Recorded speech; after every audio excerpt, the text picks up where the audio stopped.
로마서 8장 31절에서 39절 말씀입니다. 그런즉 이 일에 대하여 우리가 무슨 말하리요? 만일 하나님이 우리를 위하시면 누가 우리를 대적하리요? 자기 아들을 아끼지 아니하시고 우리 모든 사람을 위하여 내주시니가 어찌 그 아들과 함께 모든 것을 우리에게 주시지 아니하겠느냐? 누가 능히 하나님께서 택하신 자들을 고발하리요? 의롭다 하신 이는 하나님이시니 누가 정죄하리요? 죽으실 뿐 아니라 다시 살아나신 이는 그리스도 예수시니 그는 하나님 우편에 계신 자요 우리를 위하여 간구하시는 자시니라. 누가 우리를 그리스도의 사랑에서 끊으리요? 환난이나 곤고나 박해나 기근이나 적신이나 위험이나 칼이랴. 기록된 바 우리가 종일 주를 위하여 죽임을 당하게 되며 도살당할 양같이 여김을 받았나이다 함과 같으니라. 그러나 이 모든 일에 우리를 사랑하시는 이로 말미암아 우리가 넉넉히 이기느니라. 내가 확신하노니 사망이나 생명이나 천사들이나 권세자들이나 현재일이나 장래일이나 능력이나 높음이나 깊음이나 다른 어떤 피조물이라도 우리를 우리 주 그리스도 예수 안에 있는 하나님의 사랑에서 끊을 수 없으리라.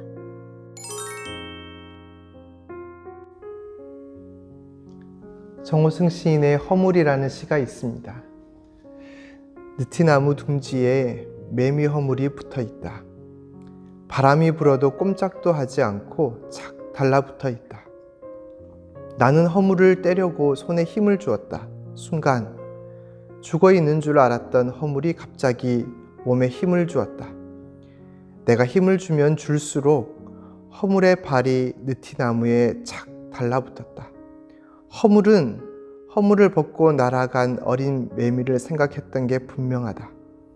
나는 떨어지지 않으려고 안간 힘을 쓰는 허물의 힘에 놀라 스며시 손을 떼고 집으로 돌아와 어머니를 보았다. 팔순의 어머니가 무릎을 고추 세우고 걸레가 되어 마루를 닦는다. 어머니는 나의 허물이다. 어머니가 안간 힘을 쓰며 아직 느티나무 둥지에 붙어있는 까닭은 아들이라는 매미 때문이다. 어머니는 자식을 위해서는 무엇이든 다 해줄 수 있고 자신의 모든 것을 다 내어주고 빈 껍데기만 남았어도 자식을 위해서는 안간 힘을 쓰며 느티나무에 붙어있는 존재입니다. 그 사랑의 깊이, 그 사랑의 넓이를 어느 누가 알겠습니까? 철없던 시절엔 깨닫지 못했던 어머니의 자식 사랑이 나이가 들어 철이 들면서 어머니의 사랑을 조금씩 알아갑니다. 이제 어머니의 사랑을 조금 알았다 생각했는데 어머니의 사랑은 시간이 갈수록 더 깊어집니다. 어머니의 사랑은 하나님 아버지의 사랑을 닮았습니다. 성경 구석구석, 아니 성경 전체는 죄인인 우리를 구원하기 위해 자신의 생명을 주신 예수 그리스도의 사랑 이야기로 가득합니다. 언제나 주목하고 계시고 언제나 함께 하십니다. 나를 위해 무엇이든 해주실 수 있고 자신의 모든 것을 다 내어주시는 분이 하나님 아버지십니다. 그런데 가끔 하나님이 정말 나를 사랑하시는지 의문이 들 때가 있습니다. 의문의 출발은 언제나 고난과 고통, 실패와 좌절, 가난과 아픔 속에서 느끼는 무능의 절정에서 시작합니다.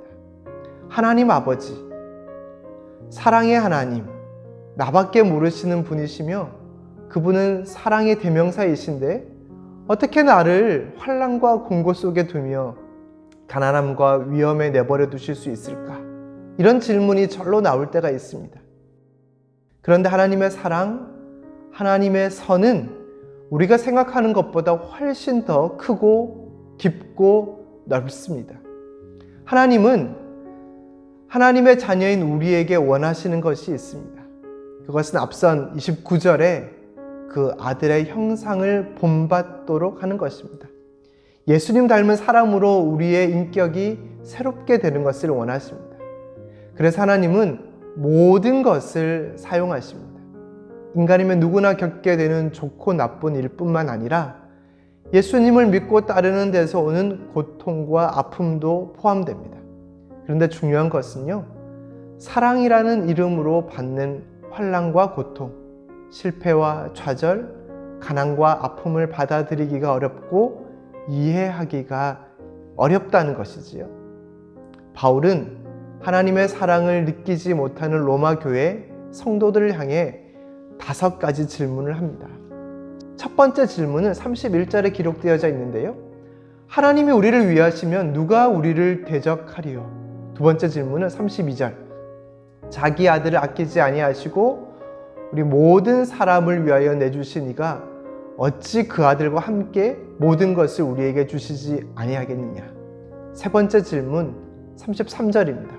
누가 하나님께서 택하신 사람들을 고발하리요?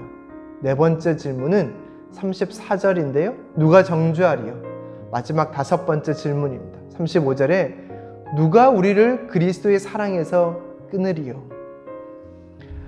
소크라테스는 인간이 지닌 최고의 탁월함은 자기 자신과 타인에게 질문하는 능력이라고 했는데요. 바울의 이 질문은 아주 탁월합니다. 이 질문 속에 답이 있는 것인데요. 하나님이 우리를 위하시는데 도대체 우리가 두려워할 것이 무엇이냐? 그 무엇도 두려워하지 말라.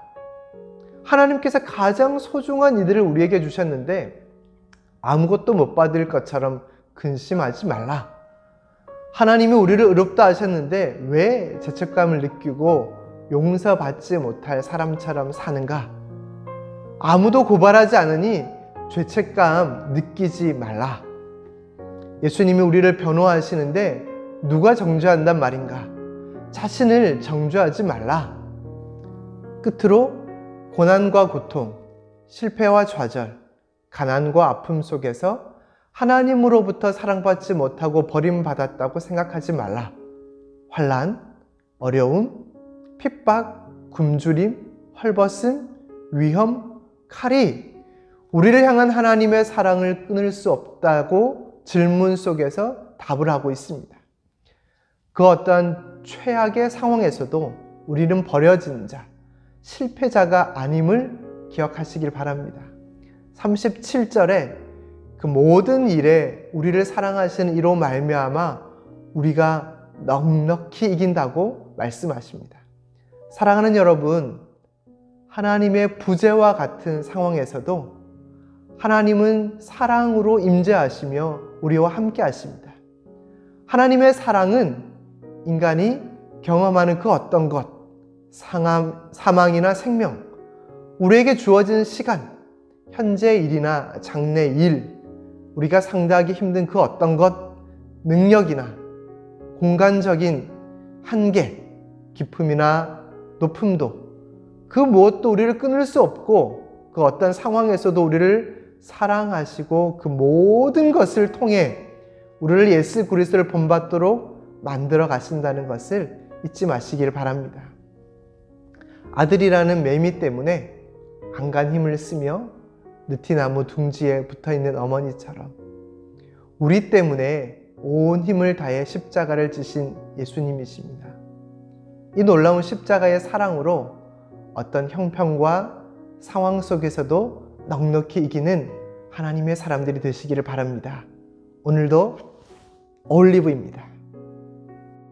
주신 말씀으로 마음과 함께 기도하겠습니다.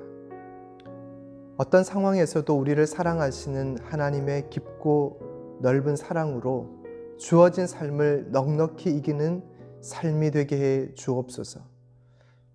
6월 18일 올리브 청소년부 첫 예배가 하나님의 임재로 가득 차게 해 주옵소서.